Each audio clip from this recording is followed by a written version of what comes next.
Two people are standing at the bottom of the same staircase. One is 75, the other is 60. The 75-year-old goes up without holding the rail, still talking, and is not out of breath at the top.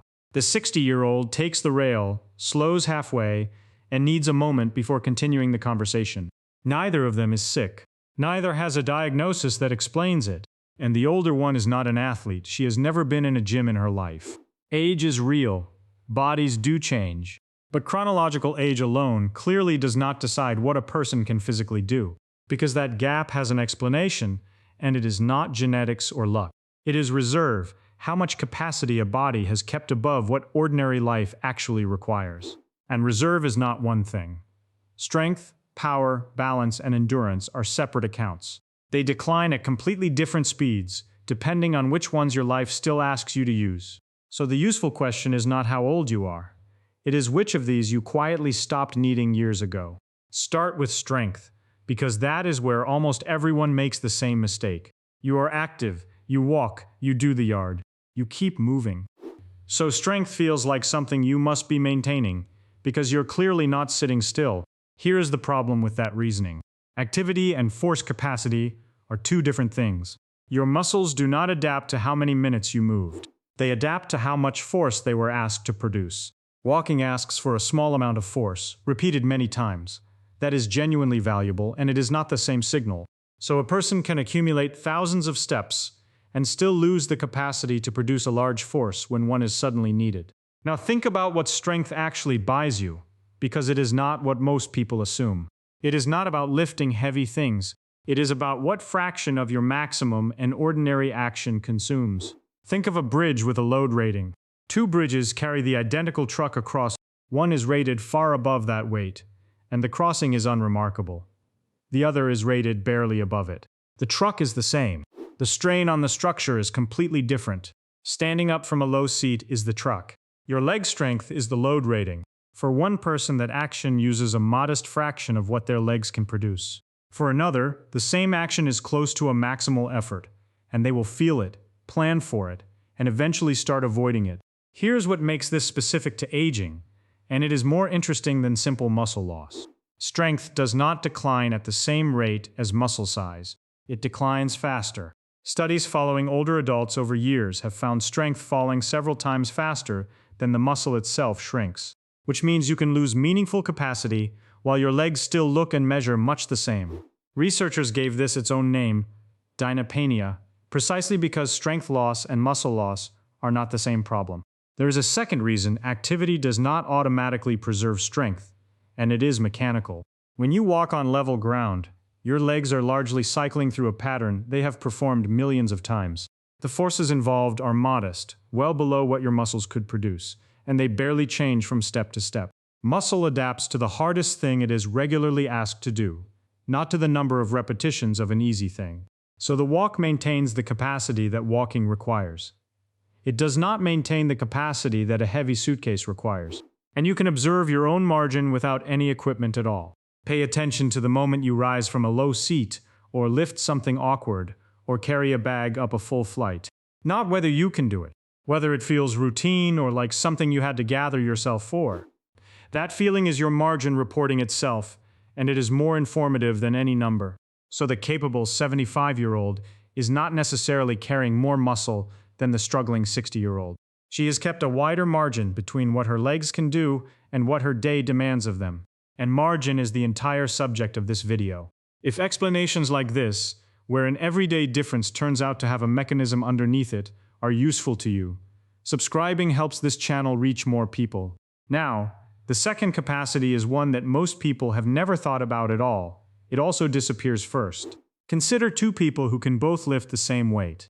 On any strength test, they perform identically, same load, same result. Now the floor is uneven, and both of them catch a foot. One recovers. The ankle fires, the hip fires, the arms move, and the whole correction happens in under half a second. The other has the same strength available and simply cannot deploy it fast enough. That difference has a name, and it is not strength. It is power. Strength is how much force you can produce. Power is how much force you can produce quickly, and they are not the same physical quantity, which is why one can quietly leave while the other stays. Look at what real life actually requires, and you will notice something. Very little of it is a slow maximal effort. Almost all of it is a modest effort delivered fast. Catching a stumble. Rising quickly when the phone rings. Stepping up onto a curb, crossing before the light changes. Each of those has a deadline. Force arriving late is the same as force that never arrived. Here is a way to picture the difference that makes it obvious. Imagine force rising over time after your brain sends the signal. It does not appear instantly. It climbs. Strength is how high that line eventually goes. Power is how steeply it rises in the first fraction of a second.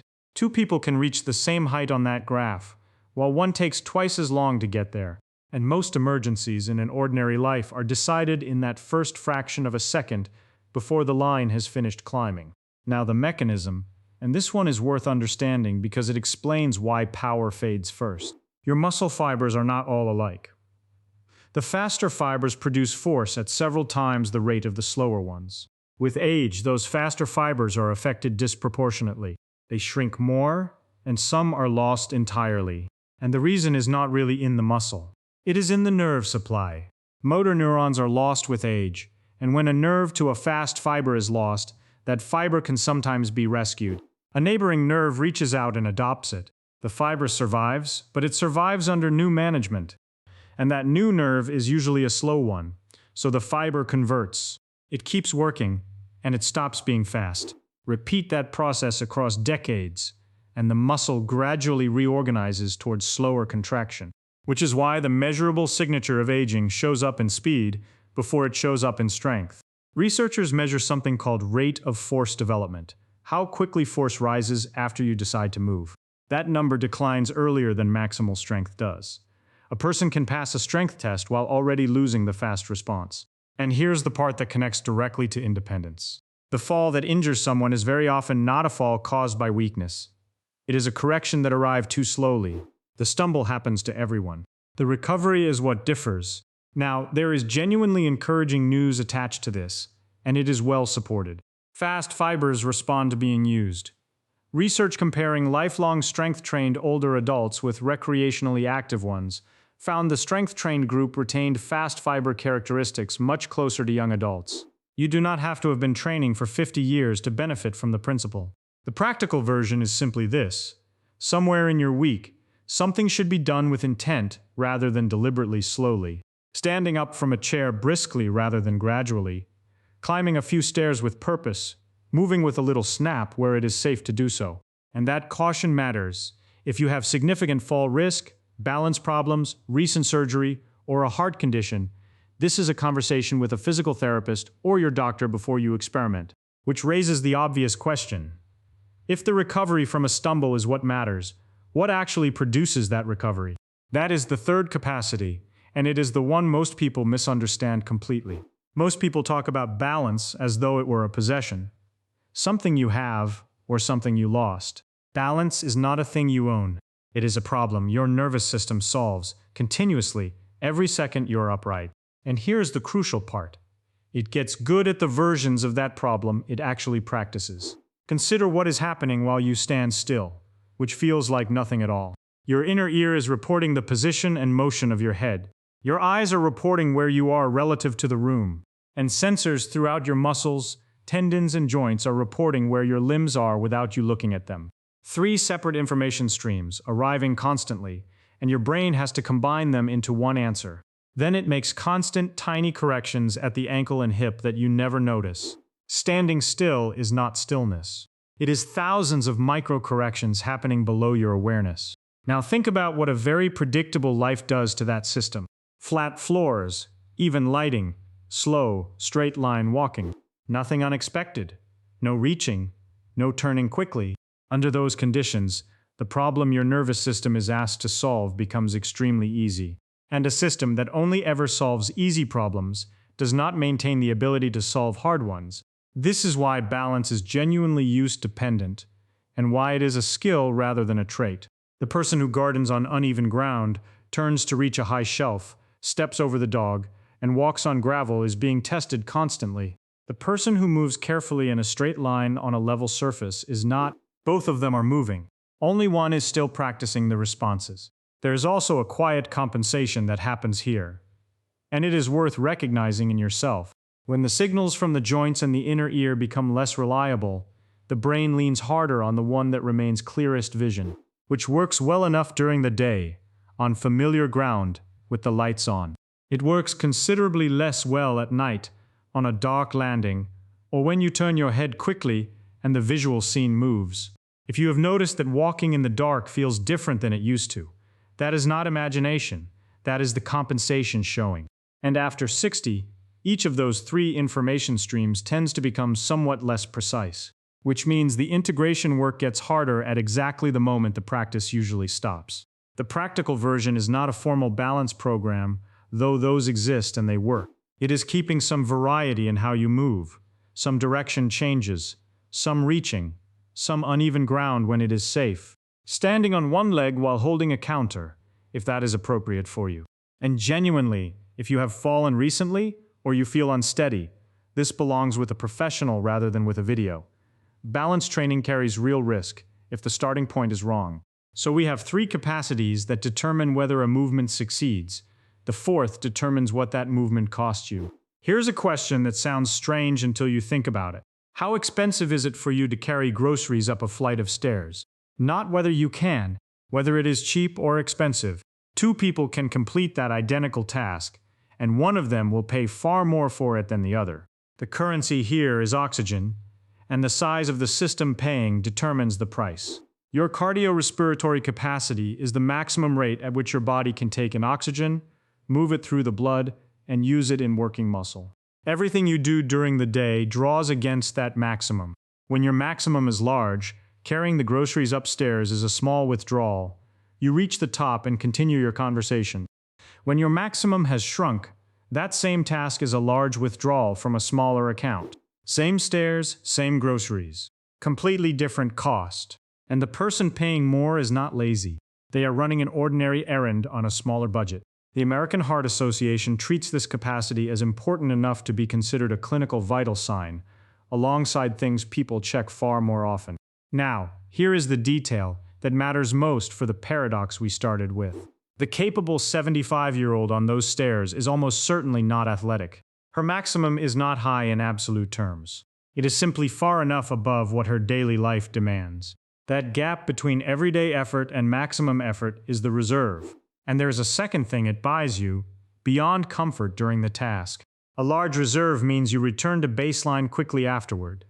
You reach the top of the stairs and you're simply at the top of the stairs. A small reserve means the same task leaves a wake behind it. A few minutes of sitting down, an afternoon that feels shorter.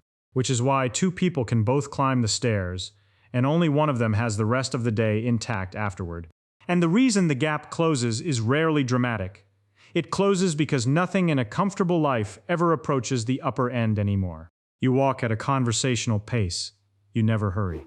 Every task stays in the easy range. The system is never told that the higher range is needed, so it stops funding it. The correction does not require exhausting yourself, and for most people it should not. It requires that some of your movement occasionally rises above your usual comfortable pace. Briefly, a hill instead of the flat road.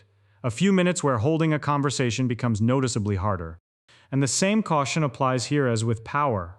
Heart disease, uncontrolled blood pressure, or a long period of inactivity means this conversation belongs with your doctor first. Chest pressure, unusual breathlessness, or dizziness during exertion is a reason to stop and be evaluated, not to push through. Now, everything so far has described slow, gradual divergence over years. The last one is different. It happens in weeks, and it explains more of the gap between two people than anything else in this video. Physical trajectories rarely separate gradually. They usually separate at a specific event. A hospital stay, surgery, a bad flu, a fall, a long stretch of caring for a sick spouse, a winter of not going out. And here's what makes this so easy to underestimate. Researchers put healthy older adults, average age 67, no functional limitations, on strict bed rest for 10 days. Not sick, not injured, eating adequately, just lying down for 10 days. They lost close to 1 kilogram of lean leg mass. Their leg strength dropped. Their power dropped. Their aerobic capacity fell measurably. 10 days, in healthy people, under the best possible conditions, with none of the illness or poor appetite that accompanies a real hospitalization. But the finding that matters most is the one that sounds like good news. On the standard physical performance tests, they scored about the same as before. Think about what that means. Strength, power, and aerobic capacity all fell substantially, and the visible tests did not detect it. They had not lost their function. They had lost their reserve. The margin was gone, and nothing in a 10-minute assessment could see it. Which is exactly why this divergence is so quiet in real life. You come home from the hospital and you can still do the things you did before. So it seems like you recovered. What actually happened is that everything got closer to your limit while still remaining inside it. And now the two paths appear, and they look almost identical for the first few weeks. The first person notices that things feel harder, decides that is temporary, and deliberately climbs back. They walk a little further each week. They resume the stairs. They rebuild toward where they were, on purpose. The second person also notices things feel harder, and reasonably concludes this is what recovery from illness looks like at their age. So they take it easy, they keep taking it easy, and the temporary lower baseline is never challenged. Nobody ever asks the body to climb back. So the body treats the lower level as the new requirement. That is not aging. That is a setback that nobody rebuilt from. And I want to be careful here, because this is not about blame. Being sick is not a failure, neither is resting. Rest is exactly what a body needs during an illness. The divergence is not in the losing. Both people lost capacity, and both were right to rest. The divergence is entirely in what happened in the 8 weeks afterward.